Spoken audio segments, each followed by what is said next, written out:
Is this even fit for human consumption? I slammed the glass plate down hard on the granite countertop. A blob of broccoli puree mixed with quinoa splattered onto the placemat, resembling an ugly grayish-green scar. 5-year-old Lily immediately spat out the food in her mouth into a napkin, her little face crumpling with grievance. "Mommy, I'm hungry. I want chicken nuggets." Marjorie was stirring her vegetable soup slowly with a silver spoon, not even lifting her eyes at the sound of Lily's complaint. "Ella, watch your tone. These are all organic ingredients. Lily's at a crucial age for growth, she needs to eat healthily." Her British accent always carried an air of condescension, even when she was saying something as down-to-earth as organic spinach. "Healthily?" I let out a sharp, sarcastic laugh. For 3 weeks straight, breakfast has been gluten-free bread with hummus, lunch is boiled vegetable salad, and dinner is either this mushy stuff or roasted eggplant. The doctor said Lily was underweight at her checkup last week. I grabbed Lily's wrist and held up the child's thin arm in front of my mother-in-law. "Is this what you call healthy?" The kitchen door clicked open, and Tyler poked his head in, his suit jacket still on and his tie hanging loosely around his neck. "What's going on here?" I could hear arguing from the hallway. His gaze flickered between my tense face and Marjorie's unflappable composure, finally landing on the dining table. "Oh, quinoa for dinner. That's nice." "Nice?" I whirled around to face him, my anger flaring like gasoline doused with a match. "Tyler, your daughter hasn't had a bite of meat in 3 days. Look at her face, she's practically losing her color." Marjorie set down her spoon at the perfect moment, dabbing her mouth with a napkin. "Ella, didn't we agree on this?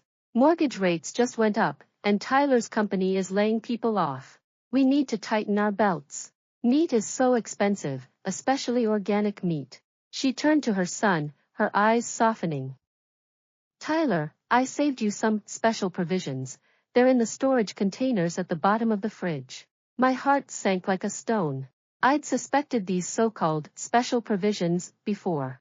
Last week, I'd gotten up in the middle of the night to tuck Lily in and caught Tyler wolfing something down in the kitchen. He'd hidden it in the fridge the second he saw me, claiming it was just some crackers he'd grabbed because he was hungry. Now it was clear that had been a lie. Tyler's ears turned red. He avoided my gaze and hurried toward the fridge. "Mom, you didn't have to do this. I insist on seeing these special provisions." I shoved him aside, knelt down, and pulled open the bottom drawer. 3 storage containers were neatly stacked inside.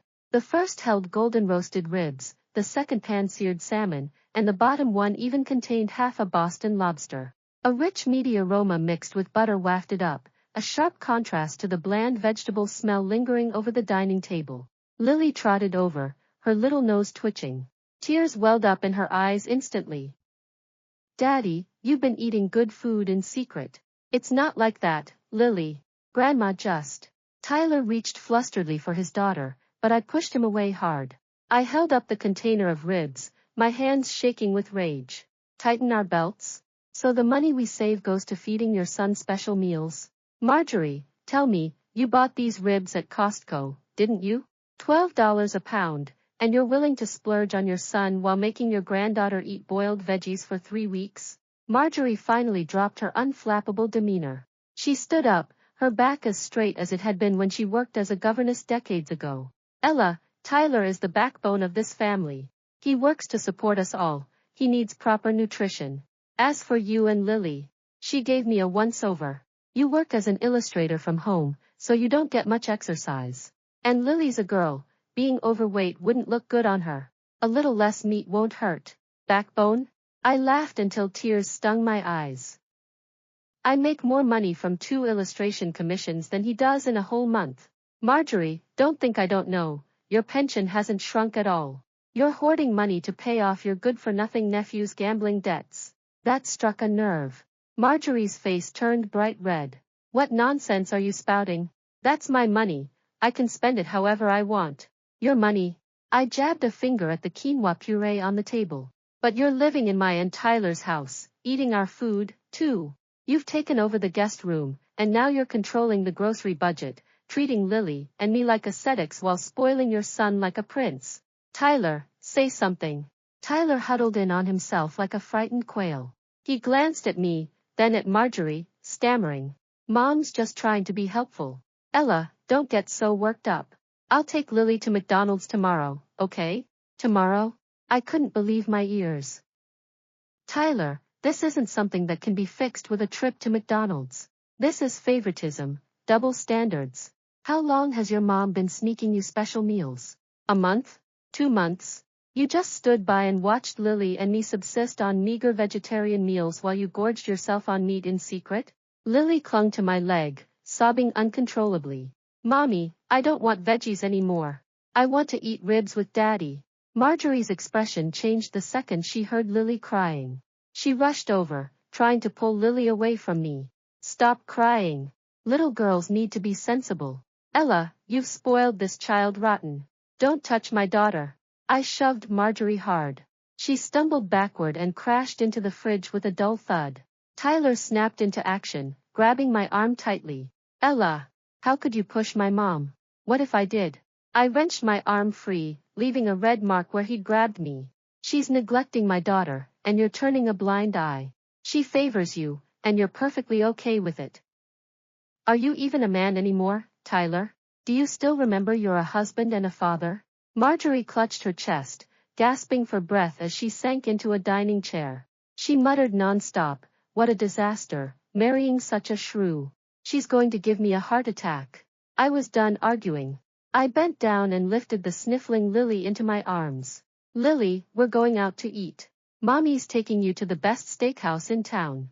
I turned toward the entrance, pausing beside Tyler with a cold glare. Tonight, either you come with us, or you stay here, with your mom and your ribs.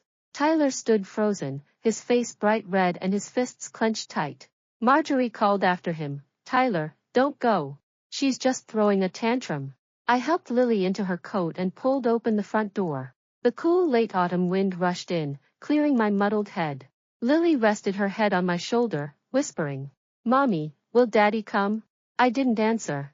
I just held her close and walked toward the parking lot outside our neighborhood. The streetlights stretched our shadows long, and in the distance, I could hear a neighbor's dog barking and the aroma of pizza drifting from a nearby restaurant. It hit me then, this conflict hadn't erupted overnight. Marjorie's favoritism, Tyler's cowardice, and my own long-standing tolerance had been building up like kindling, just waiting for today's spark. Just as I reached the car, I heard rapid footsteps behind me. Tyler was chasing after us, his jacket clutched in his hand. Ella, wait.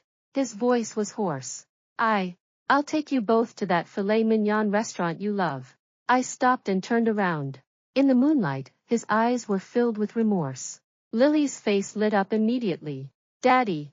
But I knew this wouldn't be the end of it. As we got into the car, I caught a glimpse of a grocery receipt sticking out of Tyler's pocket. Besides the ribs and lobster, there was a bottle of expensive bourbon, Marjorie's most hated drink, but Tyler's favorite. It seemed Marjorie's indulgence of her son went far deeper than I'd imagined. At the steakhouse, Lily happily gnawed on a rib, sauce smearing her chin. Tyler cut a piece of filet mignon and placed it carefully on my plate. Ella, I'm sorry. I shouldn't have kept this from you. Why did you? I looked him straight in the eye. Did you think I'd get angry, or did you just take it for granted? Tyler stared down at his wine glass, swirling the red liquid inside. Mom said, she said you have a short temper and would definitely start a fight if you found out. She claimed she was doing this for the good of the family, and that things would go back to normal once our finances stabilized. For the good of the family? I scoffed. Wasting our money to pay off her nephew's gambling debts and using Lily and me as budget-cutting scapegoats. That's for the good of the family? Tyler, have you forgotten my parents paid half the down payment for this house? We don't even charge your mom rent, and she still has the nerve to pull this? He opened his mouth as if to argue, but just sighed. I know Mom was wrong. And I was too spineless. Ella, give me another chance. I'll talk to her. I said nothing, just looked out the window. Beyond the steakhouse's glass walls, a young couple was walking with their child. The father lifted the little one onto his shoulders, and the mother laughed and clapped. It was such a warm scene, reminding me of the early days of my marriage to Tyler. Back then, Marjorie was still in England, and our little family of 3 had lived simply and happily. Everything changed last year. when Marjorie announced she couldn't get used to life in the UK anymore and insisted on moving to America to live with her son. By the time we got home after dinner, it was nearly 10 o'clock. The light in Marjorie's room was still on, and the living room was a mess. The quinoa puree was still on the dining table, with a couple of flies buzzing around it. Tyler frowned and stepped forward to clean up. "I'll take care of this. You go give Lily a bath." I carried Lily into the bathroom and filled the tub with warm water. As Lily played with a rubber duck in the water, she suddenly spoke up. "Mommy, Grandma snuck Daddy a chocolate bar this afternoon." "When?" My heart tightened.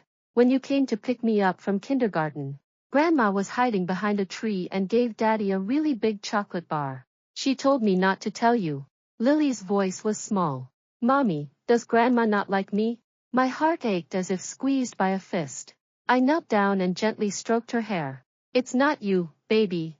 Grandma's just got this wrong idea, that's all." After bathing Lily and tucking her into bed, I returned to the living room. Tyler had already cleaned up the dining table. He was sitting on the sofa with a glass of water in his hand, his expression grim. "I talked to Mom," he said, standing up as I walked over. "She admitted she was being unfair, but said she was just worried I was working too hard and needed more nutrition. As for the money, she didn't deny it, but said she was just lending her nephew some money to tide him over." Lending him money? I stepped closer. "That nephew of hers owed $50,000 in gambling debts last year, and your mom paid off $20,000 of it. How much is she lending him this time?" "Tyler, your mom is throwing money into a bottomless pit. Our money doesn't grow on trees. Lily will start elementary school next year. We need to save for her extracurricular classes and her college fund." I know.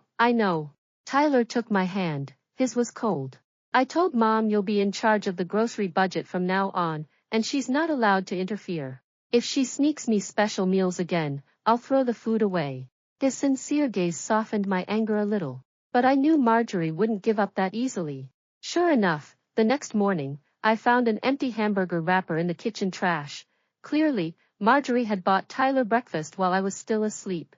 I didn't confront them right away. Instead, I kept the wrapper and took a photo of it. When Tyler got home from work that evening, I laid the photo on the table in front of him. "Your mom bought you breakfast this morning. You promised this wouldn't happen again, Tyler." Tyler's face turned bright red, spreading down to his neck. He picked up the photo and stormed into Marjorie's room. I heard loud arguing inside, Marjorie crying, Tyler yelling in anger. After about 10 minutes, he came out, his face ashen. "I told Mom either she follows our rules, or she moves out." "Did she agree?" I was surprised. "No, but I've made up my mind." Tyler sat down beside me and took my hand. "Ella, I've wronged you all these years. I shouldn't have ignored your feelings and Lily's health just to be filial. I already called my aunt in England. Mom's going to stay with her for a while to cool off." Looking at Tyler's determined eyes, I finally felt a weight lift from my chest. Maybe this fight wasn't the end, but a new beginning for our family. 3 days later, Marjorie packed her bags and left. Before she went, she didn't speak to me. She just took Lily's hand and pressed an envelope of money into it. "Sweetheart, Grandma's sorry. When I come back, I'll buy you the best chicken nuggets you've ever had." Lily hugged the envelope and blinked. "Grandma, come back soon. And you have to apologize to Mommy too." Marjorie stiffened for a moment, then nodded. After Marjorie left, our meals finally returned to normal. Tyler brought home fresh meat every day after work, sometimes steak, sometimes salmon. On weekends, he even cooked for Lily and me, making roast chicken. Gradually, color returned to Lily's cheeks, and she became more cheerful than ever. A month later, Tyler got a call from Marjorie. When he hung up, he smiled at me. "Mom said she got a part-time job in England, taking care of an elderly lady. She makes enough to support herself now. She also said she paid off her nephew's last gambling debt and won't meddle in his business anymore." "When is she coming back?" I asked. "She said she'll come back when she's really thought things through and understands what she did wrong, then she'll apologize to us." Tyler squeezed my hand. "Ella, thank you. If it weren't for you, I might still be trapped under Mom's control, never growing up." I leaned my head on his shoulder, watching the sunset outside the window. Golden sunlight spilled over the lawn, warm and bright. I knew there might be new conflicts and problems ahead, but as long as our family communicated openly and understood each other, we could get through anything. That night, Lily lay in bed hugging the plush rabbit I'd bought her, saying happily, "Mommy, Daddy's steak was so good today. We'll never have to eat quinoa puree again, right?" I kissed her forehead. "That's right, baby. From now on, we can eat whatever we want. We'll never have to live by anyone else's rules again." Lily closed her eyes contentedly and soon fell asleep. I walked out of the room and saw Tyler cleaning the dishes in the kitchen. Moonlight streamed through the window, outlining his tall figure. He turned and smiled at me, a soft, gentle smile. The scent of steak still lingered in the air from the fridge. This time, it was a scent that belonged to our whole family. I knew this was what home was supposed to smell like, warm, equal, and full of love.